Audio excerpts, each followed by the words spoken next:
time is 1941, a month before Pearl Harbor. At 11 o'clock on a November night, a British submarine surfaced in the Mediterranean off the coast of Libya in North Africa, behind the German lines.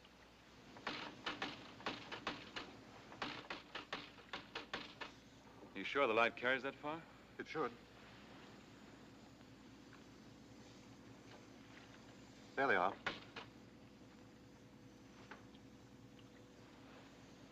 What'd you say? Says they're all set, sir. Tell them we're coming in. Come on.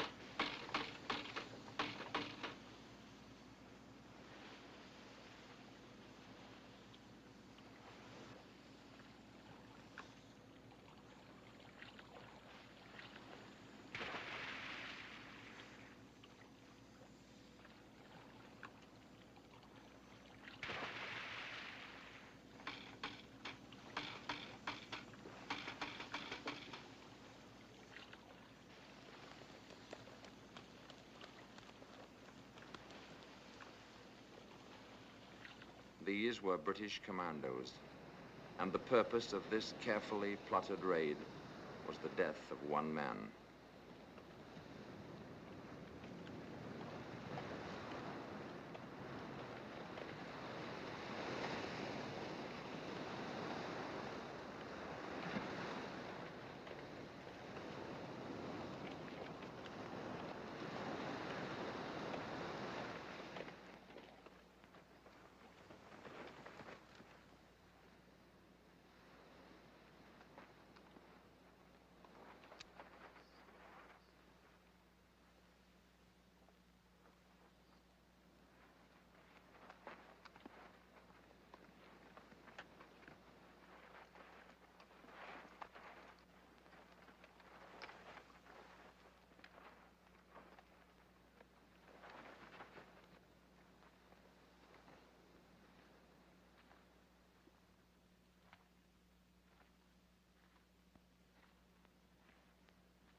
use. Go on.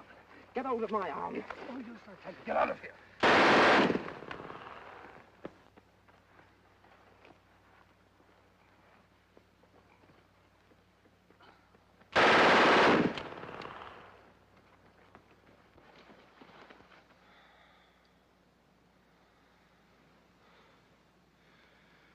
Did we get him? Are you serious, Englishman?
Gentlemen, the following order from General Auchinleck is to all commanders and chiefs of staff of the Middle East forces. There exists a real danger that our friend Rommel is becoming a kind of magician or bogeyman to our troops, who are talking far too much about him. He is by no means a Superman, although he is undoubtedly very energetic and able. Even if he were a Superman, it would still be highly undesirable that our men should credit him with supernatural powers. I wish you to dispel by all possible means the idea that Rommel represents something more than an ordinary German general.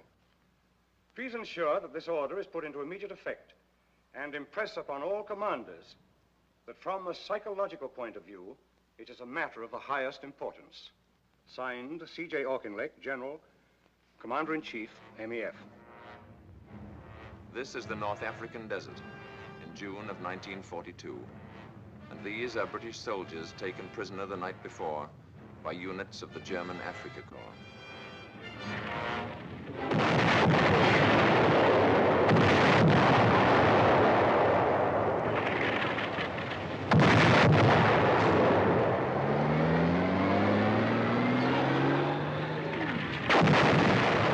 Run, you fool! Run!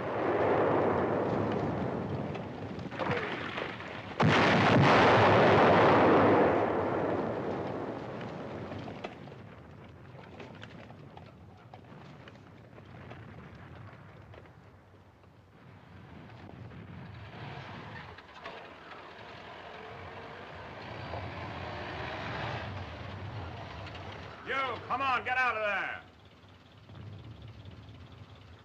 Get over with the other prisoners.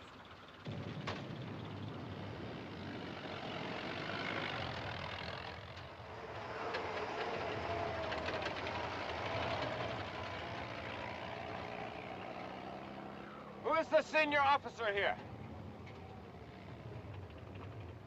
I am, I suppose. Come with me.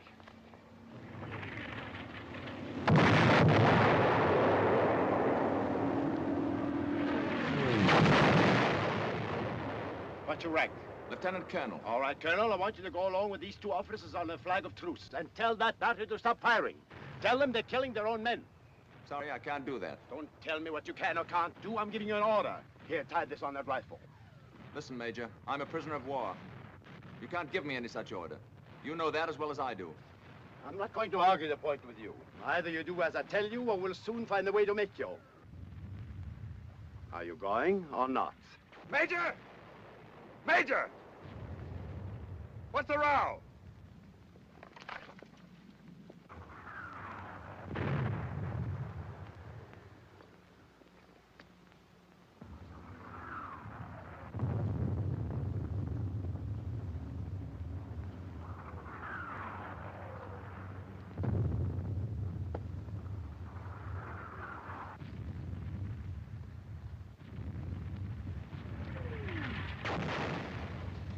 Field Marshal said you're right. Field Marshal?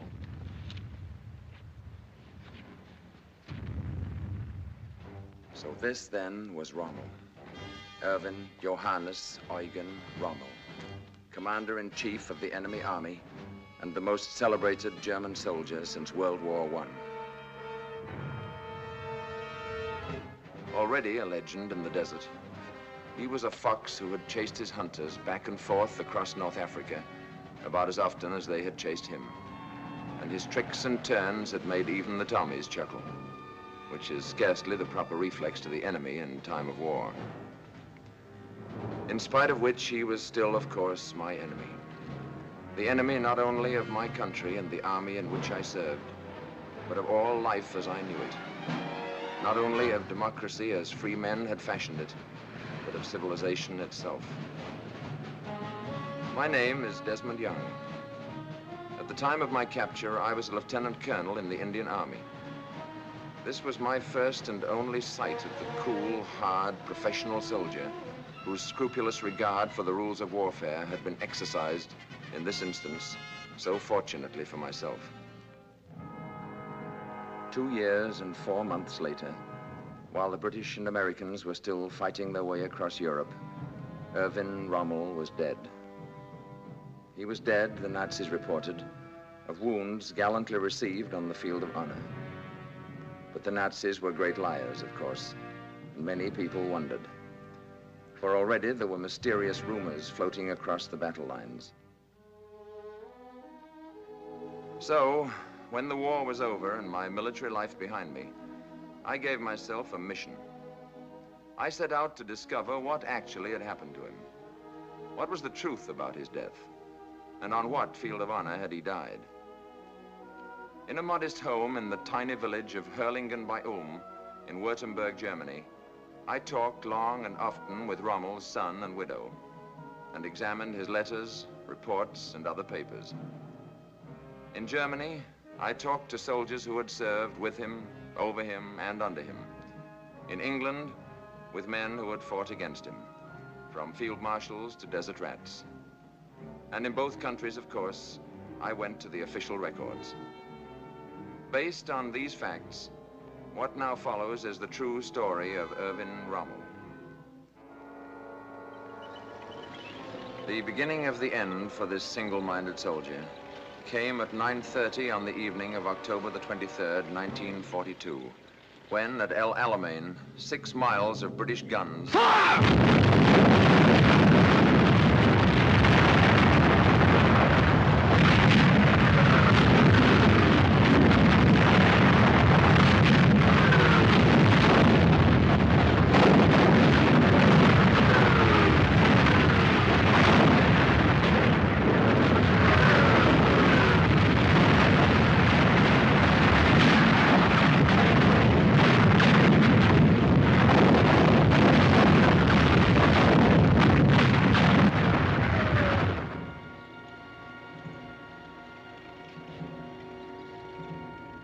I discovered that actually Rommel was not in Africa when the storm of battle broke. Suffering from a chronic diphtheria of the nose, he had been relieved of his command a month before and flown back to a hospital in Germany. But when the telephone rang at his bedside and a familiar voice from Berlin called on him once more, he rose and was in a plane on the way back to the desert within hours.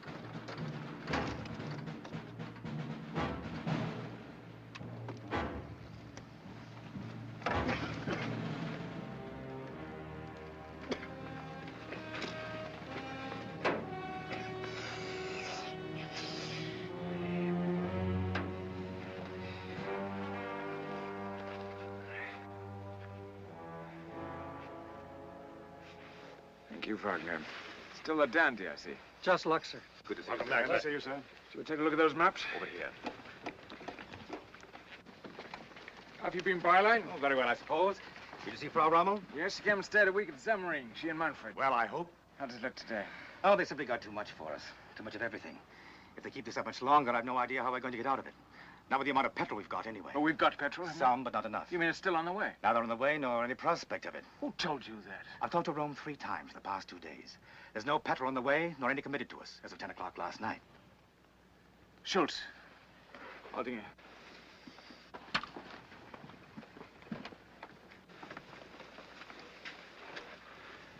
What about the tanks? Did they come? None.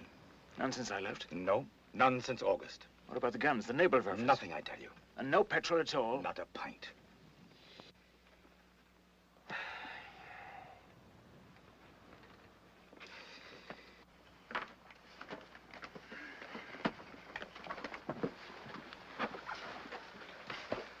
This is correct in the hour.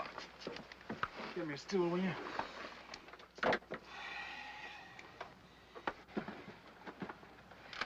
Here's where it's worst. The 15th's in a bad way, barely hanging together. They drove everything What's in there. this? The Trent Division, they came in here. Yes, I see now. How far's this armor? No further. They're doing pretty well. Where are my maps?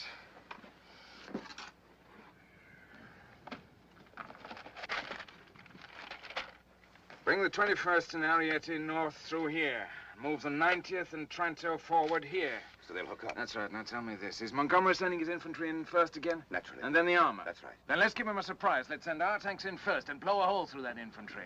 If it works, we'll be on top of his tanks before he knows what hit him, with our infantry pouring in to polish it off. Very good, sir. If it doesn't work, we'll know better than to try it the next time.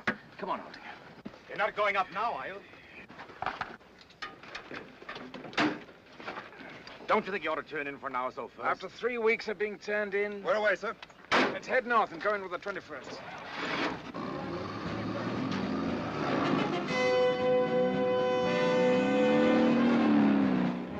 But there was now another fox in the desert, an even craftier one, perhaps. And if the battle boiled into confusion during the next few days, it was a confusion that was clearly more and more in Montgomery's favor.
Have you found the field marshal yet? No, sir. He's up at the front again.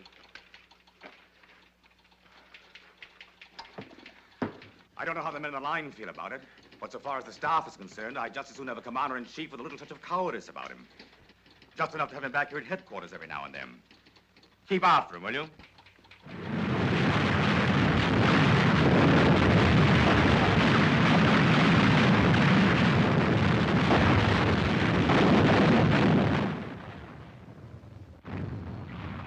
By the 10th day of the battle, not even Rommel could have any doubt as to its outcome. There's a limit to this sort of thing. You can't just go on indefinitely until the last man's dead. It's all very gallant and all that, but it's also pretty idiotic. Fontoma wants to pull back to Daba. What about Miller? No answers yet, sir. Where are you from, son? Goslar, sir. Really? I was stationed in Goslar once with a mountain battalion. We did a lot of skiing there. Do you know that run? Very well, sir. Are you any good? Well, sir, 2 years ago at Are you Rommel, sure Rommel I won understood the I had to have ski- an immediate answer? Yes, sir. I had him repeated back to me. Are you keeping after Miller? Yes, sir. Should you try Berlin? Well, call if he can. Nothing yet, though. No, but he knows the situation. I sent him the whole story last night. If there's anything he can do, he will. No matter what you say to Berlin, we're only a sideshow, and you know it.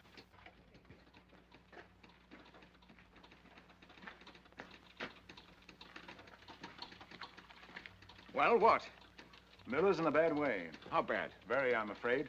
If he doesn't pull back soon, he won't have anything to pull back. Well, where is he? Why can't we get an answer from him? His command car's gone. He's working in a carrier.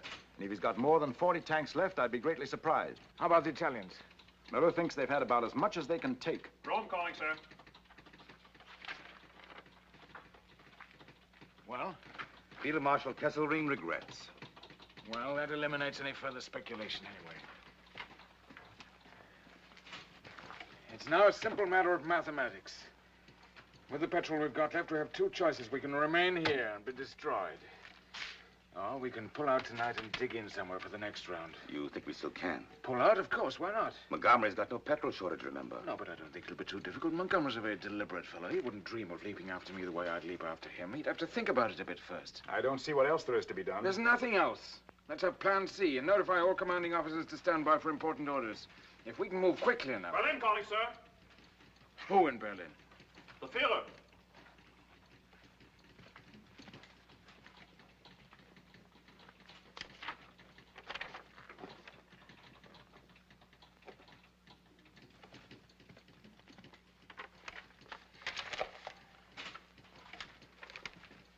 Signed Adolf Hitler. The situation requires that the El Alamein position be held to the last man. There is to be no retreat, not so much as 1 millimeter. It must be victory or death. I can't believe it. We still got Berlin? Yes, sir. Ask him to repeat that message. Yes, sir. I know, but it's not him, I tell you. It's those hoodlums again, those thieves and crooks and murderers, those toy soldiers, those dummy generals with their books and charts and maps and pointers. How can he listen to such nonentities? How can he even stand the smell of such filth? Why doesn't he slaughter the lot of them and use his own intelligence? I have your repeat, sir. Well, go ahead, read it. The situation requires that the El Alamein position be held to the last man. There's to be no retreat, not so much as 1 millimeter. It must be victory or death, signed Adolf Hitler. It's incredible. You're not going to pay attention to such nonsense, are you? It's an order, Byline, a military order from General Headquarters. A clear, straight, stupid, criminal military order from General Headquarters. And what are you going to do? Double the insanity by obeying it? We've got the best soldiers in the German army here. They may be just hanging on now, but they're still a force. They're still fighting. If we take them out now, they can fight again tomorrow. But this is sheer madness. It's out of the Middle Ages.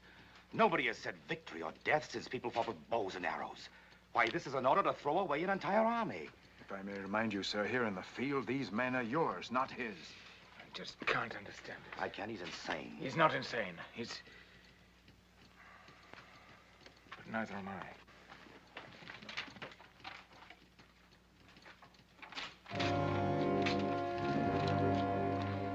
Pull him out, Byline.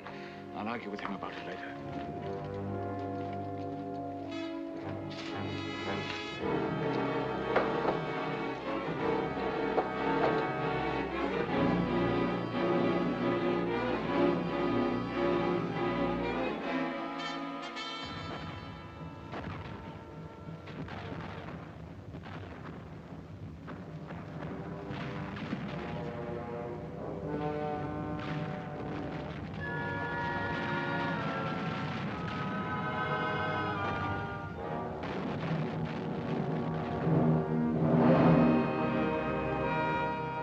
Came in Tunis, when the Axis forces were caught between the British, the Free French, and the Americans under Eisenhower, and surrendered unconditionally.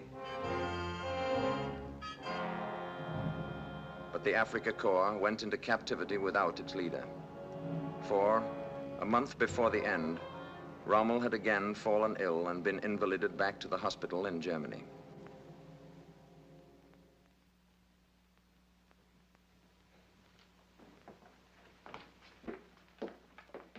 Good morning, Sergeant. Morning, Frau Rommel. Manfred. Morning. Dr. Strollin. Karl Strollin, Lord Mayor of Stuttgart.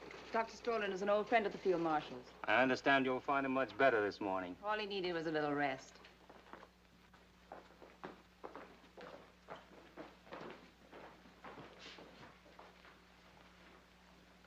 Frau Rommel? Manfred Rommel? And Dr. Karl Strolin. From Stuttgart? Not only from, but Lord Mayor of. And don't tell me he's on the list.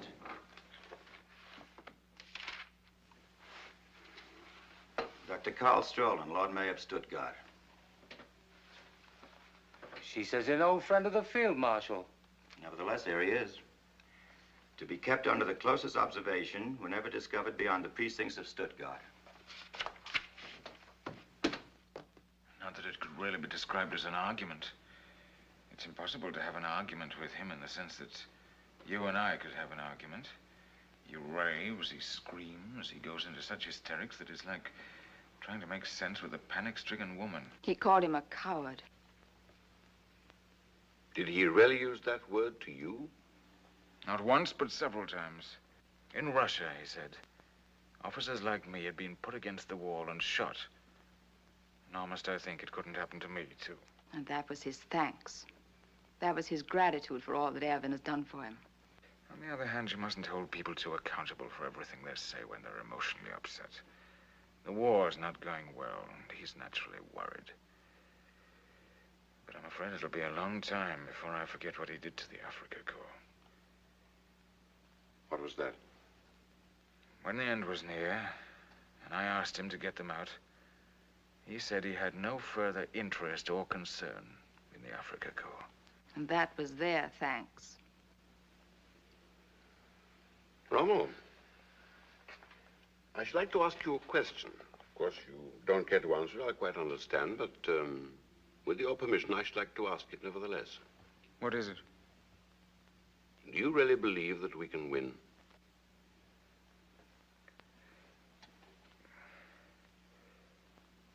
I'll tell you what he believes. Yes? He doesn't think so. He told you that himself? He did. And he understands what that'll mean this time. Apparently. Then why do we go on? Because we have no choice.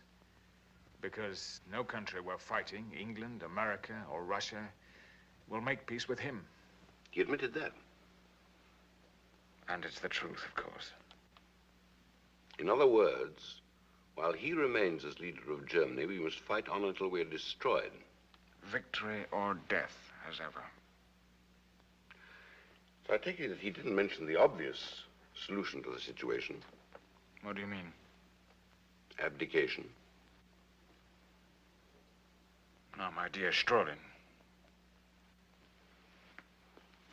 I'm afraid we must go, dear. Must you already? I have a train to catch. We'll come back after supper. Let's have coffee together.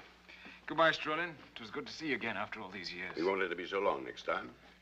Do you think they really would, Father? Would what, son? Shoot you? No, of course not. That's just his wild way of talking. You mustn't pay any attention to that. Or shoot his greatest general. You shouldn't have said that in front of him. Come along and stop talking nonsense. Until this evening, dear? Come earlier, will you?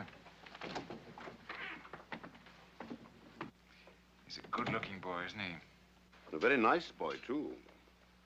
But were you entirely truthful with him? About what? When you told him that he would never put you up against a wall? But of course. Has the possibility ever occurred to you that he might turn on you? But why should he? He's turned on others. He'll never turn on me. What about some of those fellows around him that don't like you? Himmler, Bormann, and that crowd. Don't they ever influence him? Very often, indeed. You don't think it's possible they might influence him against you someday? It's possible, yes, but I don't see that it's very likely. But in the remote possibility that they did, have you ever considered what might become of Lucy and Manfred? I've never thought about it. But what on earth are you getting at, anyway? I think you should. That's all. You haven't changed a bit, Doctor. You always were something of an odd fish. But there's no need for you to worry this time. We're in no danger, none of us. And if you'll take a word of advice from an old friend, you better not talk like that to everybody. I don't. Only to those I know very well and am very fond of. Goodbye, Rommel. Goodbye, Strolin. Come again if you can. I'll try.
An invasion of Hitler's European fortress was now clearly but a matter of time.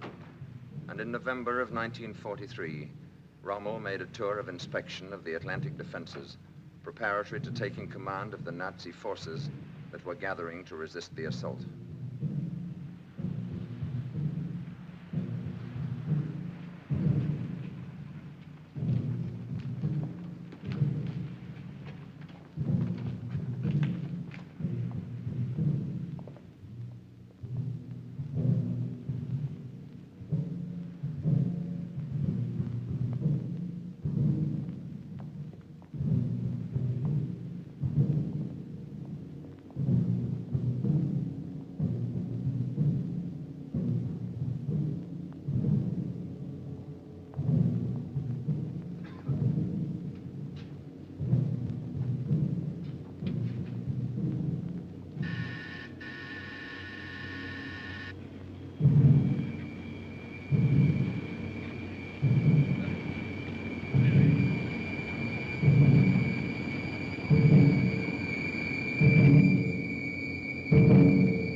A month later, Rommel reported to Field Marshal von Rundstedt, supreme commander in the West, at the latter's headquarters in the Pompadour's Palace at Fontainebleau, outside Paris.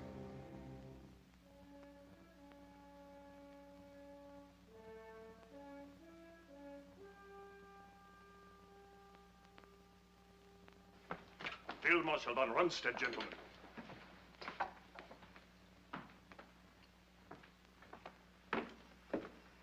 Ruger, Field Marshal. Gentlemen.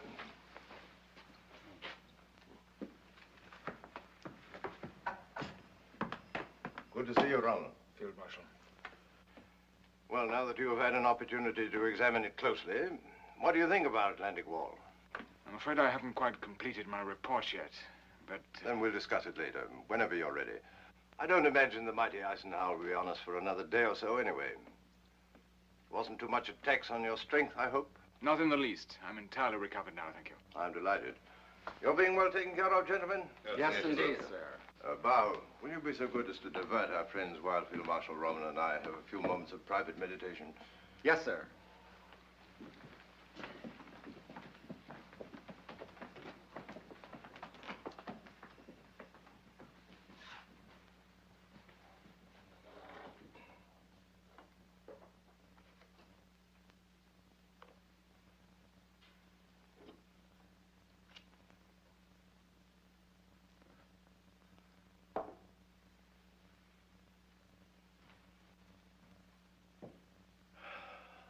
Appalling, wasn't it? You can't even see why it's called a wall. The big ports like Havre and Ostend and Cherbourg are protected well enough, but the enemy's not coming in on the Queen Mary. Nothing at all has been done about the beaches. Why, I saw 50 places where an army of children could come ashore. The trouble is labor. We have the plans for fortifications the devil himself couldn't breach. Solid steel and concrete from Denmark to Spain. I'm afraid our French friends aren't being as cooperative as they might be. Even when driven to the job, they move like snails. Either we break it up while they're still waiting ashore, or we're in trouble.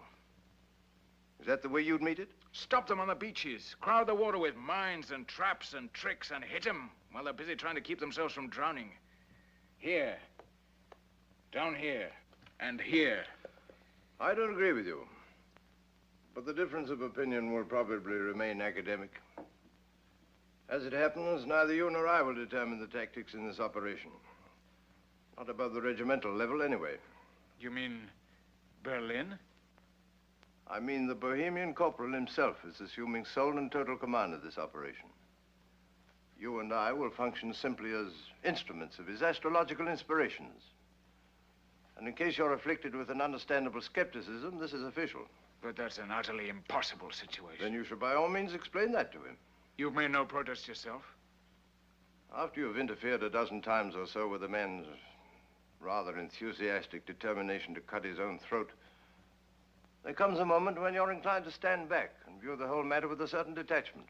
You've no objection to my pointing this out to him, have you? On the contrary, I bestow my blessings on your courage and optimism.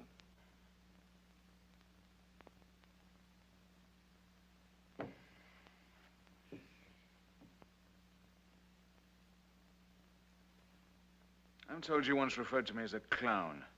The clown of Hitler's circus. Oh, did I?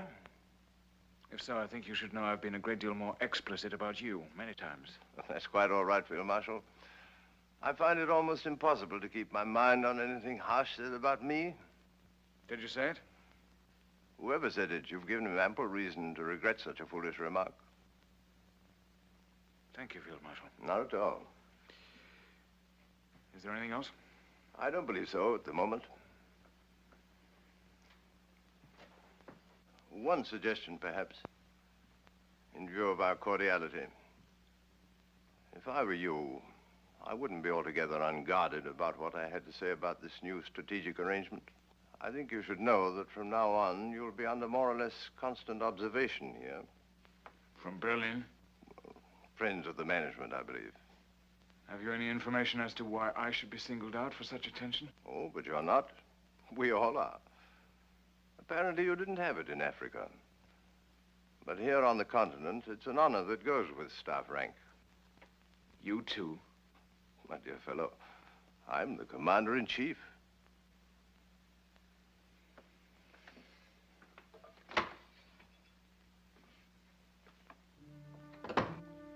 Two months after that, in February of 1944, during one of Rommel's rare absences from the Atlantic frontier, his old friend, Dr. Karl Strolin, sought him out again.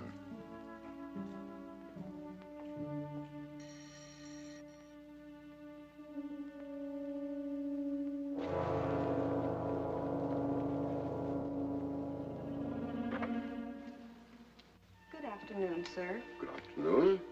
Dr. Strolin to see the Field Marshal and Frau Rommel. Come in, sir.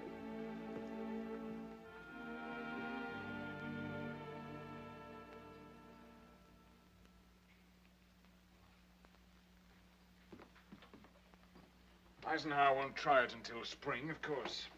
But I doubt if I'll get home again before then. Are we ready for it? We will be, I hope.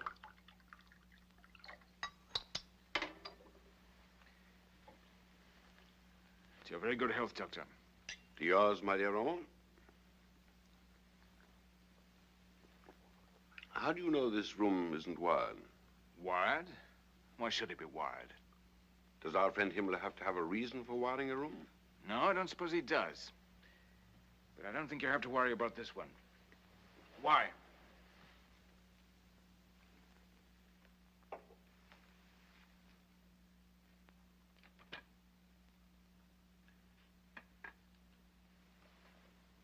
Because I want to talk to you without being overheard. About what? About the Hitler situation. If this is politics, Strolin, I don't want to hear it. Had you rather see Germany destroyed? It's not a matter I want to discuss, I tell you. And I'm surprised at you. That's a communist position. Oh? Is it? Defeat against him, all that sort of thing. Unite us. Would you call General Beck a communist? Of course not. Or Karl Gödler, the Lord Mayor of Leipzig? I've never heard that he was. What about Falkenhausen? No, but... What about Heinrich von Stupnagel? No. And von Neurath and von Hassel? Are they communists? Are you trying to tell me seriously that men like that are questioning his leadership? Not just questioning it. They intend to end it. You mean you've talked to those fellows yourself? To them and to many others, and not only soldiers either. Churchmen, labor leaders, lawyers, doctors. Members of the government even. Not too many of them, but sound men. Every one of them. How long has this been going on? Since 38. And what exactly are you after? One, we want to get rid of Hitler and his gang. If we are to be defeated, then we prefer to be defeated as human beings, not as barbarians. Two, whether we win or lose, we want to live again like decent people, without fear. Look, Strowman, I don't want to get mixed up in this thing. What they do in Berlin is their business, not mine. I'm a soldier, not a politician. You still think you're perfectly safe? Who knows who's safe and who's not in a situation like this? Under a sane man, you'd know. That's a lot of rubbish. And you know it. Well, I hope you're right. And perhaps you are. After all, you are his favorite, and I can think of no one who's ever questioned the deep and enduring gratitude that he's always shown to those who've served him well. No one's in any danger here who does his job properly. Oh, then, of course, you have nothing to fear. And if something did happen unpredictably, you'd still have the comfort of knowing that the lives of Lucy and Manfred would be safe and snug in the soft, gentle, tender hands of that brave little band of patriots he's gathered round him. I'm afraid that kind of talk doesn't amuse me. I'm not trying to amuse you. I'm merely reflecting on your extraordinary good fortune. I wish you'd think about that, too, sometime. Not the blood on his mouth, but what a godsend he is to you personally. Not only in your home, but in the field as a soldier. How many other generals can boast the favor and support of a leader so gifted in the arts of war? That's enough, Strolin. But surely you haven't forgotten how brilliantly he refused to be seduced into an invasion of undefended England right after Dunkirk? Or how brave he was at Stalingrad when von Paulus wanted to withdraw from the trap? What other man on earth would have had the courage to send that brief, simple, thrilling command? Don't retreat so much as a millimeter, victory or death. Would Napoleon himself have dared? That's enough, I tell you. Afraid even to think about it. Stop talking to me as if I were a child and you were schoolmaster. Don't you think I know what you mean? But what of it? Who asked me for my opinion? And suppose I told them what I thought, that what they're doing beyond every other consideration is stupid to the point of imbecility. Who do you think would listen to me? Have you ever tried? Of course. I'm being told to mind my own business. And who's to say they're not right? Surely you are naive enough to think that a soldier must approve of every detail of his government before he can fight for it. What army could exist like that, with every man in it free to decide what he will or won't do? The truth is that a soldier has but one function in life, one lone excuse for existence, and that is to carry out the order of his superiors. The rest, including government, is politics. And if I must remind you again, I'm a soldier, not a politician. What the government does... Oh, stop hiding behind that bloody uniform of yours. What do I care about your philosophy of the soldier? All it means to me is that you're terrified and hiding under a lot of rubbish about the functions of a robot. Have you forgotten that I've known you for 20 years? Why, I know exactly how you feel about that abomination in Berlin. What I can't understand is this chicken-hearted willingness to go marching right down into hell with a beast you loathe and despise. Where's all the sense and courage you have in the field? Haven't you any of it here? I think you better get out of this house. Now. Not until you've shown an old friend the decency of honesty with him. And if reason won't work, very well, then I'm prepared to go further. But I've no intention of stirring from this room until the truth has passed between us. Or had you rather I call the guard and charge you? That you will never do. And may I ask why you know so well what I will or won't do? Because Lucy told me that you wouldn't. You've already talked to Lucy about this? Of course. And she sent you to me? Not at all. She merely told me how you really feel about our sainted leader and his glorious reign over Germany.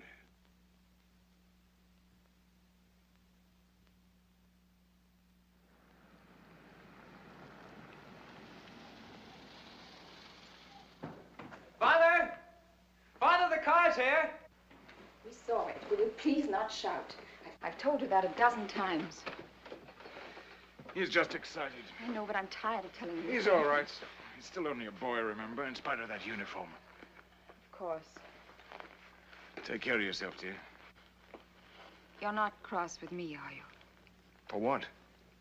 For speaking to Dr. Strolin. No, of course not.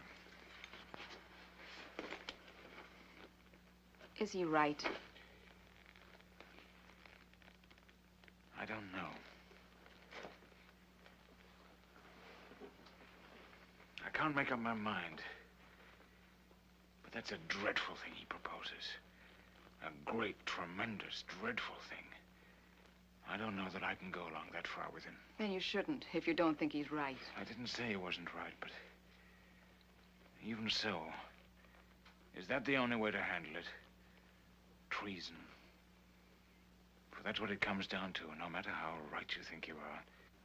You think it would be better to let things go along as they are? No, I don't, but there must be some better way of handling it. I mean, if I could see him alone again and explain this situation to him.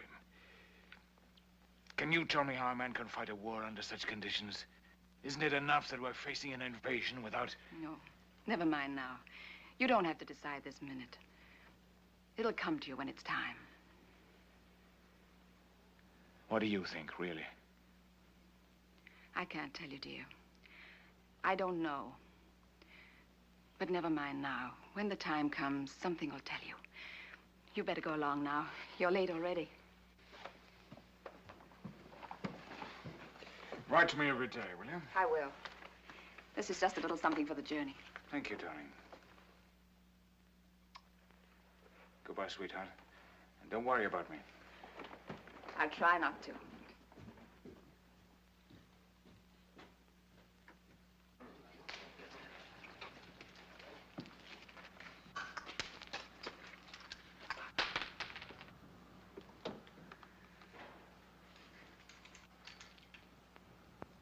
That's all, please.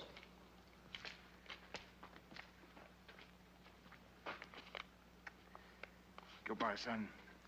Take care of your mother. Be a good soldier. Make me proud of you. I'll try, Father. Are you going to bring us back Montgomery? The minute he steps ashore. Goodbye, darling. Goodbye, darling.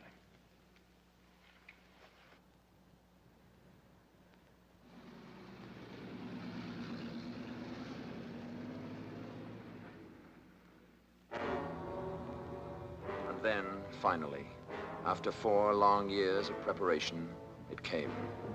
D-Day. And the greatest armada and the vastest movement of men and arms in the history of the world rose from England and set out for the assault on the beaches of Normandy and the German fortress of Europe.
promoted himself to the supreme command of our forces, the German army has been the victim of a unique situation. Not only too many of the enemy, but one too many Germans. You don't think he's ready to give us the 15th Army yet? I don't see how he can, under the circumstances. His astrologers have informed him that this is only a feint, that the real invasion is yet to come, north of Calais. The 15th Army is sitting on those cold beaches up there, waiting for an invasion that has already taken place, is an excellent example of war by horoscope. We've got to have those troops. If we're not allowed to maneuver, we've got to be able to support these positions. We've got to see him again about it. I tell you this in confidence, Rommel. I don't think anything we can do would be of the slightest use. The pattern for defeat has already been set. Hold fast. Don't give up a millimeter of ground. Victory or death. Wars simply can't be won by men whose knowledge of tactics is based on copybook maxims. They may stir schoolchildren, but they don't stop troops. But give me a free hand for a few months and I'd make them pay for it. I'd make them pay such a price in blood they'd wish they'd never heard of Germany. I might not be able to stop them all, but they'd know they'd fought an army, not a series of stationary targets.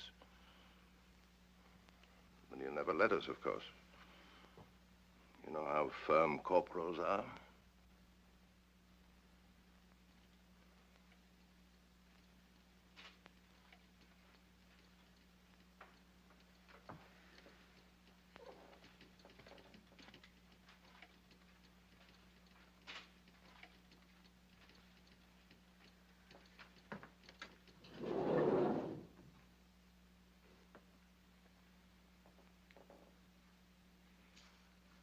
Do you happen to know Karl Strolin? Strolin? The Lord Mayor of Stuttgart. I remember that name from somewhere. Or Dr. Goerdeler of Leipzig. You too? Every day that passes, every minute of the day, convinces me more and more that theirs is the only possible solution. Your words, you must understand, mystify me. They propose to arrest him, take over the government, and move immediately to make peace with Eisenhower. I shall, of course, deny that this conversation ever took place, but that's a particularly childish idea. Eisenhower's not going to make a separate peace, and why should he, with things going so well as they are? That part of your plan is doomed, obviously, from the start. But you don't disagree with the basic proposal? I'm sorry, but I don't believe I heard the question. In any case, if they came to you for counsel or advice, would you receive them? Oh, no. No. No, I'm afraid not, Rommel. It's too late. Much too late. Even if they moved immediately? You misunderstand. Not too late for that. Too late for me. I'm 70 now. Too old to revolt. Too old to challenge authority. However evil.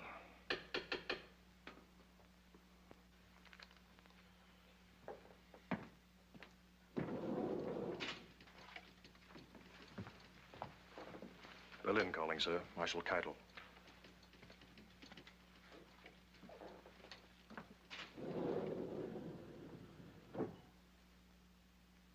Keitel? Von Rundstedt. Yeah. Is this true about Cherbourg? I'm afraid so. But this is dreadful. How can I give such news to the Fuhrer? You've reported misfortune to him before. Why should this one present such a problem to you? But that's just it. We've had nothing but bad news for weeks. Isn't there any good news I can give him at the same time? Have you checked on the Russian front this morning? We're not discussing the Russian front. We're discussing yours. This whole situation in the West becomes worse with every report. I'm actually embarrassed to have to give him another disappointment like this. Can't you think of anything we can do about it? Certainly. Give us those 90 divisions of the 15th Army who are sitting around Calais playing cards. You know that's impossible. The Fuhrer has already explained the necessity for leaving them there. Very well, then. Give us permission to pull out of Normandy and set up a line that we can defend properly. Your orders are to fight where you are, and that's exactly what he expects you to do. Is it possible you have no better suggestion than that?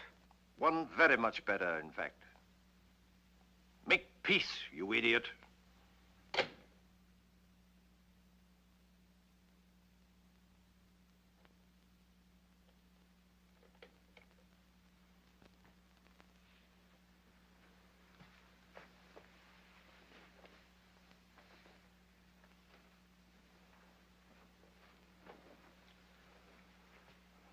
Goodbye again, Rommel. He'll never report that. This very instant, he's knocking at the corporal's door, whimpering with happiness. You must never forget this, my dear fellow.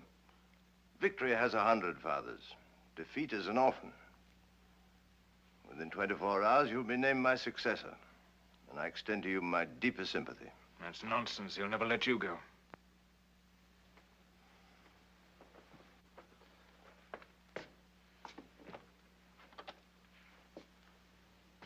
But not too old, I might add, to wish your friends the best of luck in that extremely interesting project.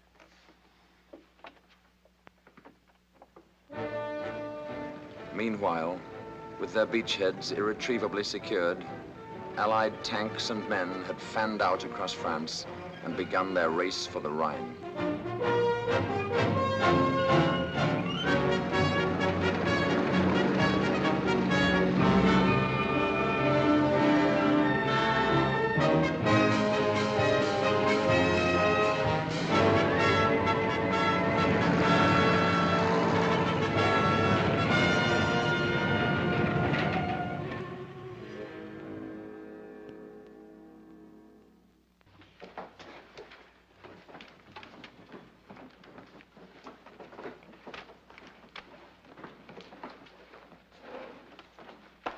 These where you can get to them quickly. Also those files there. Keep the key yourself and use your own judgment about the rest of it. Very good, sir. Field Marshal.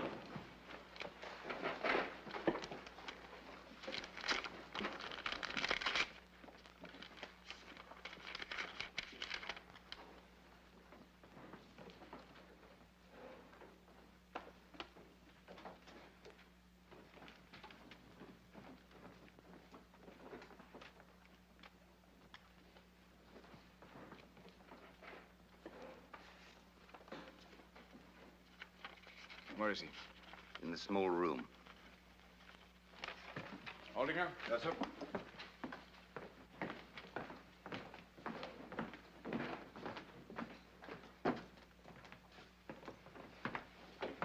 Colonel, I'll try to be as brief as possible, Field Marshal. perhaps you better keep an eye on the corridor. Yes, sir.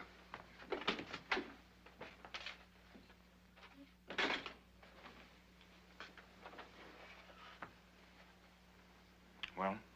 We're faced with an immediate decision, sir. 3 of our men were arrested in Berlin yesterday. They'll be made to talk, of course. But fortunately, their knowledge of the people involved is limited. Nevertheless, in the opinion of everyone concerned, there's no more time to be lost. We must act at once. And it's all set. Definitely. So I understand, sir. The general's extremely anxious to know if you're in a position to speak now for the commanders you mentioned to him. At my word, from this instant, they're prepared to follow my lead. Then I have the Field Marshal's permission to inform General Stulpnagel we may now act at will and without further consultation. Wait here, Colonel. Come with me, brother.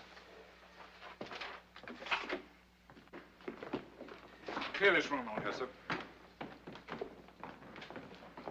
Outside. Never mind about that. Outside. Field Marshal Rommel speaking. Put me through to Field Marshal Keitel. I've got to be certain. Absolutely certain. We can't go through with this if there's even the remotest sign of sense there.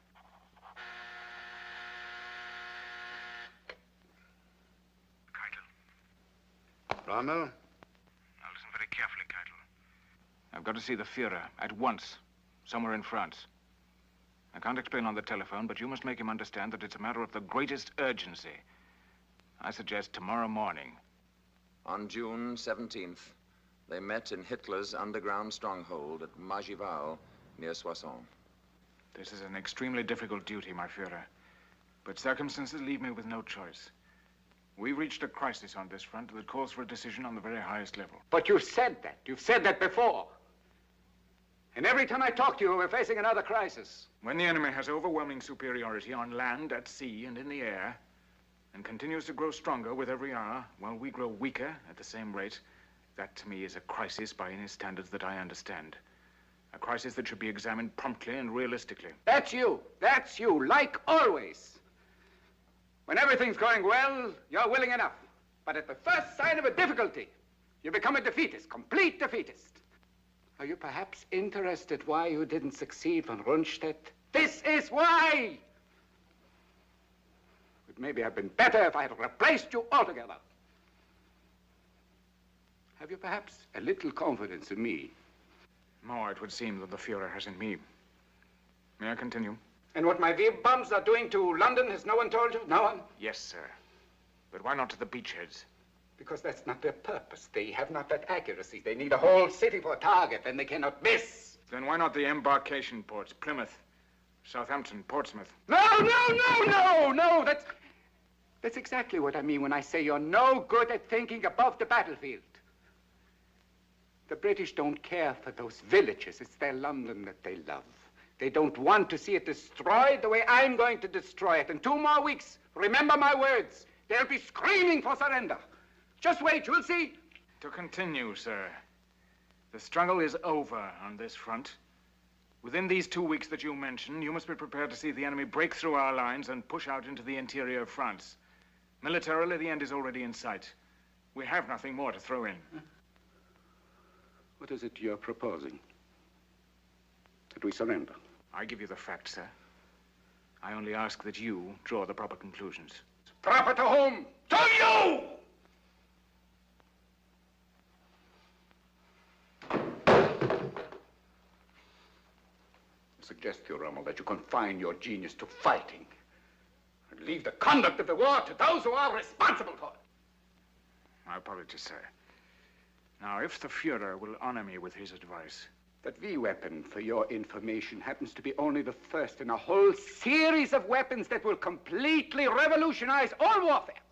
I have a second 100 times as powerful and a third in mind. 1,000 times more destructive than the second. But the crisis under discussion is now, sir. I have a dozen others, all of them capable of turning the whole course of the war. But what about now, sir? What are we to do tomorrow morning? While you've been deciding that all is lost, we've been working miracles, determining the course of history for centuries to come. In the workshops, in the laboratories, we've been turning out machines of destruction such as the enemy has never dreamed of. I have one in mind. I have the weapon in mind.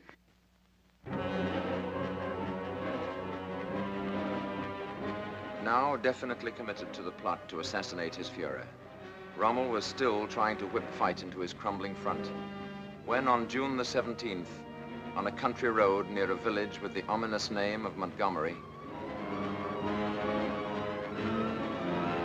aircraft.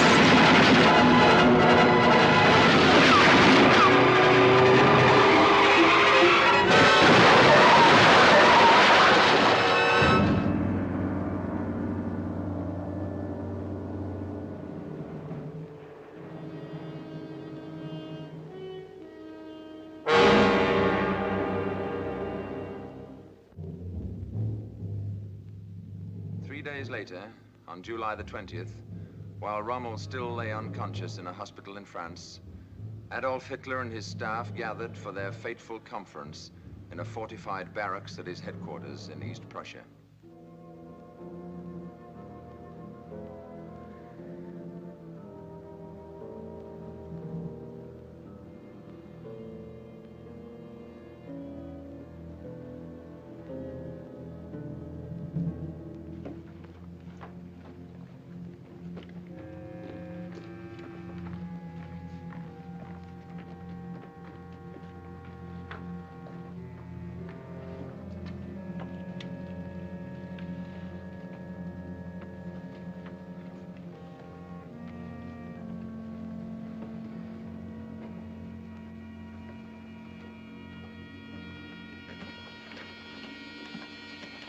The Fuhrer, gentlemen. He handles his panzers like a cavalry officer. Thank you, gentlemen.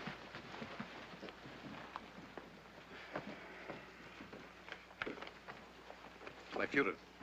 Yes? Stauffenberg, sir. Yes, Stauffenberg, of course, from General Fromm. Yes, sir. Good to see you again. Thank you, my Fuhrer. Gentlemen, your attention, please. Excuse me, please. I have a report from General Fromm.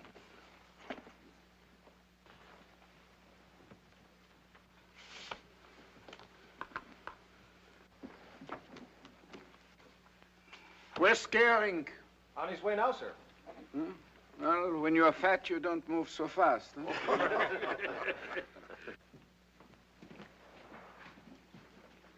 Colonel Count von Stauffenberg? Yes. Telephone, sir. Thank you.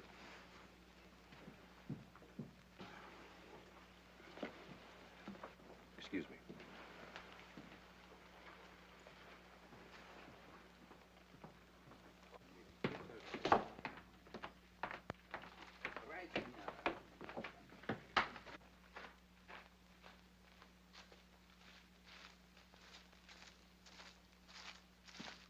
All right. Suppose we start with the Russian front.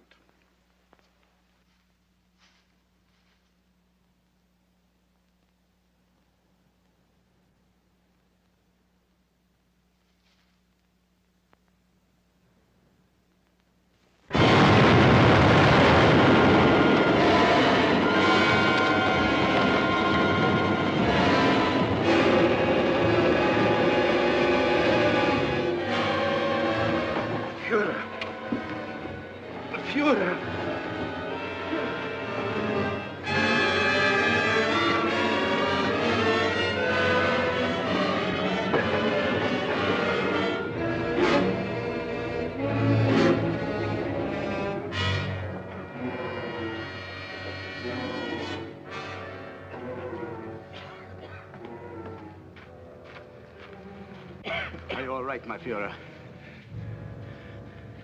I'm all right.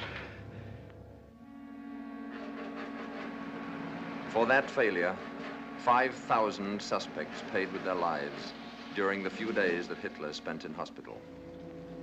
As for Rommel, recuperating at Hurlingen from injuries that would have destroyed any but the toughest of men, all public mention of his name suddenly stopped, and a complete and official silence settled over the very subject of the nation's most celebrated soldier. For 3 months, he remained in this sinister isolation, until the afternoon of October the 13th in 1944. Keitel? How are you, Rommel? Getting along, thank you. Well enough yet to come up to Berlin? I'm afraid not yet. In another week or two, perhaps. Why? I could send a special train for you. That's very good of you, but I really don't feel up to it yet. Is there some particular urgency about it? How soon do you think you'll be ready for another command? Another 2 weeks, I suppose. 3 at the most. If we send someone there, would you be able to discuss the situation with him? Of course. Very well, I'll send Bergdorf. You know him, don't you? I've met him. Suppose I have him drive down tomorrow morning. Would that be convenient for you? Perfectly. He'll have full information and instructions. Will you give my best regards to Frau Rommel? I will. And thank you very much. Goodbye, then. Goodbye.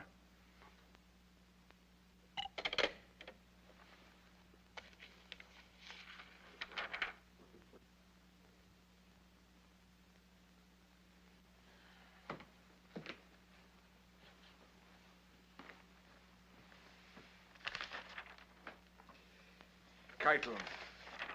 He's talking about another command again. When? When I feel like it, I suppose.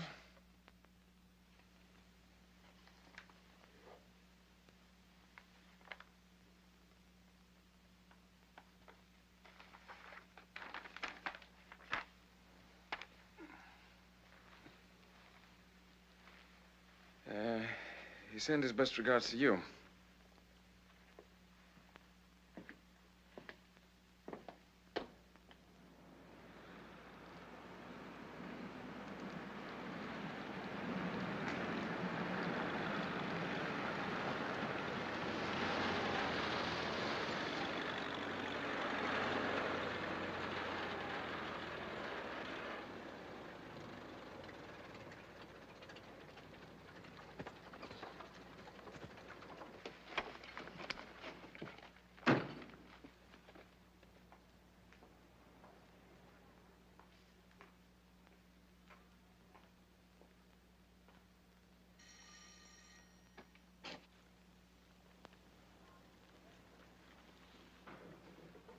We're here to see Field Marshal Rommel. I'll tell him, sir. Would you tell him that... Come in, Bogdorf.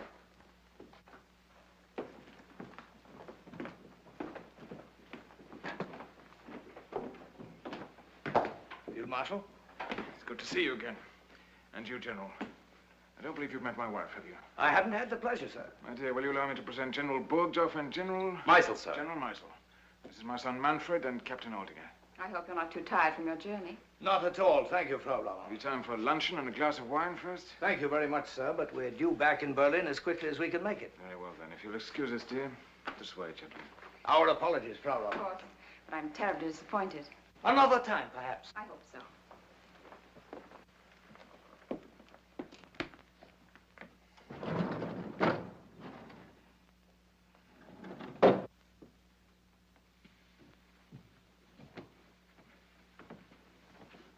I hope it's the Russian front, don't you?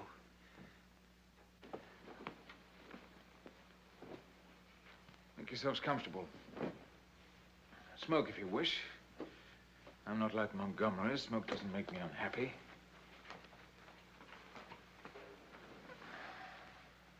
At your service, gentlemen.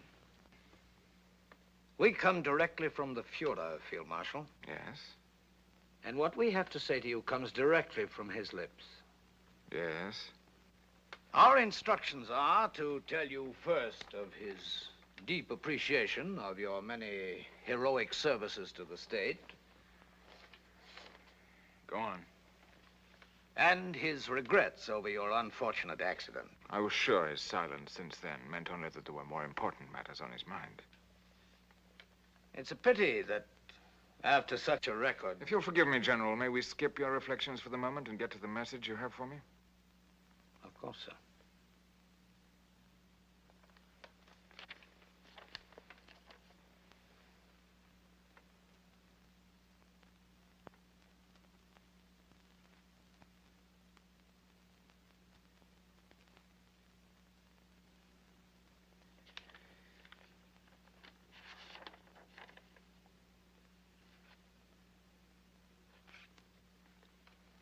You'll observe that the charges are supported by an overwhelming body of testimony. I can read, thank you.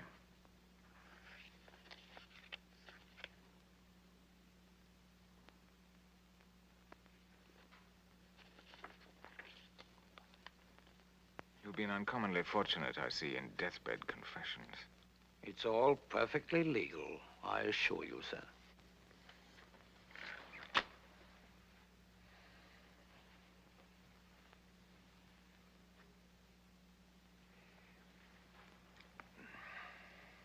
You may inform the Fuhrer that I look forward to answering these charges in court. You don't intend to deny them, do you? I said, you may inform the Fuhrer that I look forward to answering the charges in court. The Fuhrer is extremely hopeful that this matter can be settled without exposing it to the inevitable publicity of a court trial. Very well, then. Let him withdraw the charges.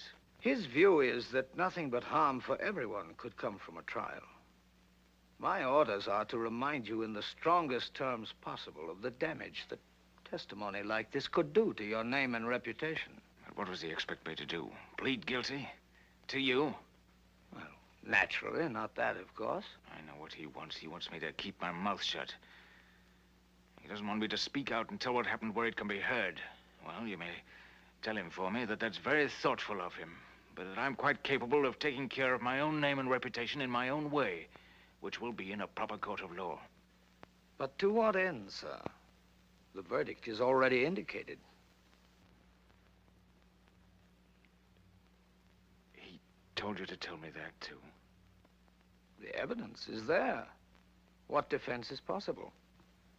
Then, what does he suggest? I think that before we go any further, the field marshal should be warned that this house is entirely surrounded. My order, sir. I'm sure you understand. And both of us are armed. What does he want done? His belief is that it would be to the best interests of all concerned if you should see fit to relieve the situation yourself, quietly and without delay. Go on. The advantages of a solution like that over an ugly exchange of recriminations in an open court are, in his opinion, several and obvious. Most important to him, of course, would be the preservation of your name and fame. And he would see to it himself that not the slightest suspicion would be attached to the way of your going. As far as the rest of the nation would know, you succumbed finally to your war wounds. That would be the official announcement. And the state would then honor your memory, and your family as well, with a generosity that would be historic. That was his word, historic. Your name would live on in the glory it once deserved, while your wife and son would never want for either safety or comfort as long as they lived. I have a choice. In a sense, yes. A choice to die now or later. It amounts to that, I'm afraid. How long have I to make this choice? We're due back in Berlin as early this evening as we can make it. The penalty in this case, I'm told, would be the garrote, death by strangulation. The drug I've brought with me is effective in 3 seconds and painless.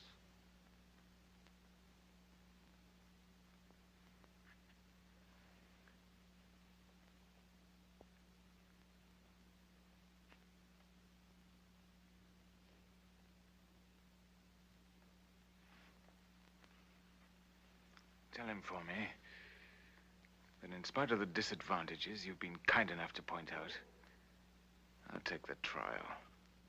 It may be, as you say, a futile defense, but I think it should be heard nevertheless. There might be some value in it for those who hear it. It might even move some to stop and think for a moment or two, as finally I did. Though unfortunately too late. In any case, it's my life, and that's my choice. I confess my disappointment with your choice, sir. My heart, of course, bleeds for you. The unfortunate part of it is that if you insist on a trial, I have no authority to offer any guarantees for the safety and comfort of your son and widow.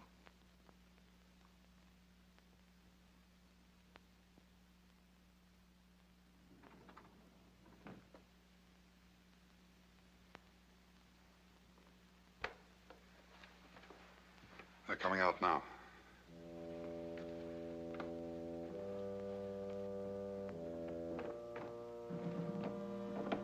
All over, sir? I believe so. We'll wait outside, sir. I won't be long. No, we hardly expected such a...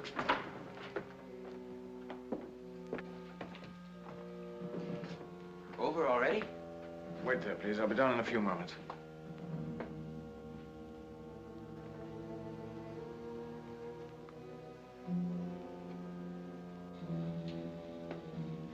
What is it, Irwin? I want you to be strong, darling. I want you to be very strong and very brave. Do you understand? I've got to go away now, and I won't be back. Do you want me to tell you any more? There's no way out. No. But it won't be too terrible. They're giving me a drug. It's painless and effective immediately. We're leaving now, and I'll do it as quickly as possible. We've got guns. Can't we make a break for it? No, there's nothing that can be done. They've thought of everything.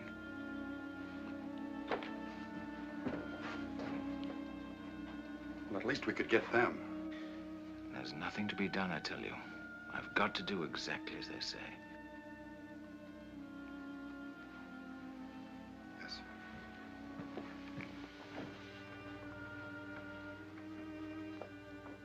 Are you going to be brave now?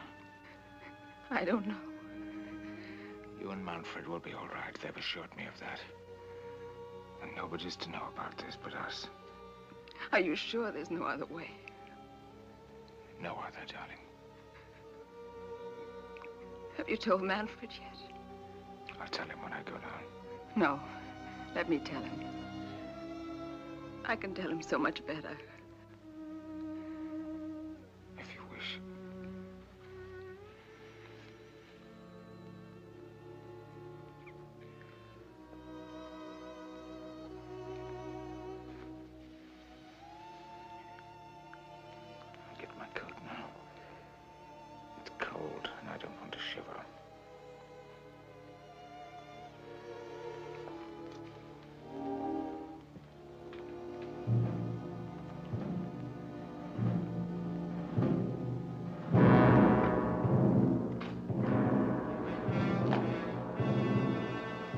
marshal's coming out now.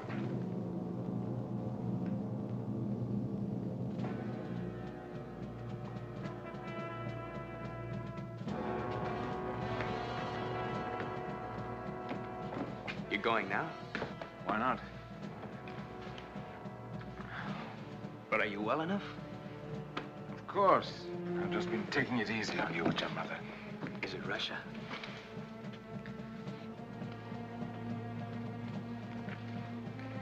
Goodbye, Aldinger. Old dear friend. Goodbye, sir. Take care of him. Yes, sir. Can't you tell me? Don't ask so many questions. You know better than to talk like that to a field marshal. But when will we know? Before very long. Goodbye, son. Be a good boy. Goodbye, Father. You'll stop them, won't you? We'll see.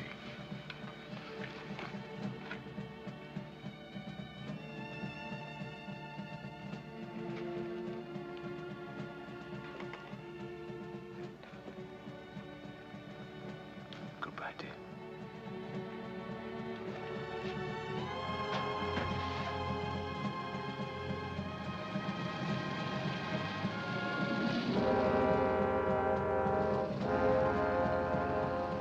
During that last short ride, what may Rommel's thoughts have been? Were they bitter that he had learned too slowly and struck too late? Or did they go back to the desert, where his military genius had first electrified the world? First at Mikaeli, then Tobruk, yes, and even El Alamein. In any case, his life and fate have best been summed up, ironically enough, in the words of Nazi Germany's sternest enemy, the Honorable Winston Churchill. His ardor and daring inflicted grievous disasters upon us, but he deserves the salute to which I made him in the House of Commons in January 1942. He also deserves our respect because, although a loyal German soldier, he came to hate Hitler and all his works and took part in the conspiracy to rescue Germany by displacing the maniac and tyrant. For this, he paid the forfeit of his life. In the somber wars of modern democracy, there is little place for chivalry.